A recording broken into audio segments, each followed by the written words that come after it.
dividend. Let me just give you a flavor of what this now means for Thyrocare if you are an investor. The valuations, Thyrocare, an EV per sales basis would still be lower than what Dr. Lal is trading at, and I think on better return ratios. But let me pose that question to Sarabjit Kaur Nangra. She's VP Research at Angel Broking. She joins us right now to speak about this listing. Sarabjit, thanks so much for agreeing to do this phoner. Now 6:31, the investor who is watching in and listening into you right now, what would your advice be? If he's gotten the shares in the IPO, should he book profits or should he stay with the stock?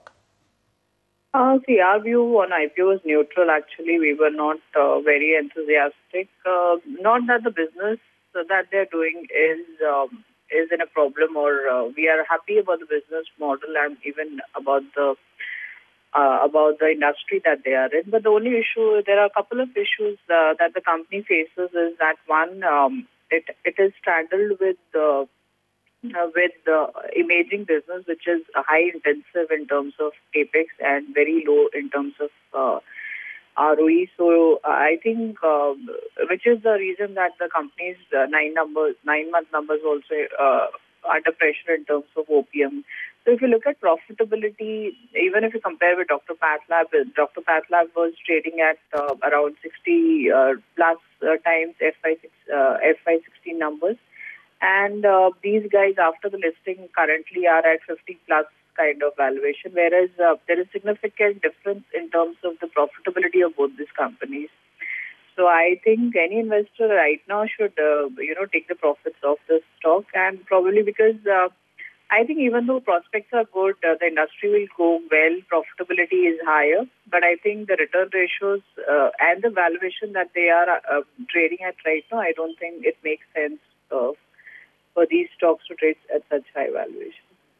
Just stacking it up, Sarabjit, while you've completely, highlighted your views on Thyrocare, stacking it up with Dr. Lal, do you think that's better valued as opposed to Thyrocare? No, see, the problem is that these companies are like, FMCG or pharma industry, because they are cash-rich companies. Whenever you go and working capital is very low, because whenever a diagnostic test is done, the cash is delivered on the counter at that point in time of sales. Equipments are on lease. They don't own even the lab assets. Everything is on lease, so they don't have fixed capital. And since if a leader has a leader kind of like PathLab, which is a leader in the industry in the organized segment, at least with a market share of 30%, asset to turnovers are much higher. So it leads to higher profitability. So I'm sure that this industry will do a lot of good going forward. But I guess the valuations are screamingly high right now, actually. So what scares me in this sector right now is valuations. Otherwise, I'm very comfortable with the business model and the profitability sustaining going forward. But I guess because of that, you will not see much correction in the stock unless and until there are reasons like in PathLab, it's pretty much skewed towards North region, So there are certain risks hiding in both the stocks. In case of PathLab, it is less of diversification. That is one thing. And in case of Thyrocare, it's their venture now into PET scanning and imaging business, which is high capital intensive and low ROI business. So that will... Sarabjit, sorry, to cut a long story short, you believe people should book profits here, right? Yeah, that's true.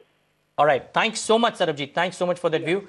So that's Thyrocare 621. Good listing. Maybe book profits is what Angel Broking seems to be recommending. But the market is the bigger story. You have an IPO here or an IPO there, sure. But the market is the bigger story. 7829, 1.25% higher, 100 points for the Nifty, 323 for the Sensex.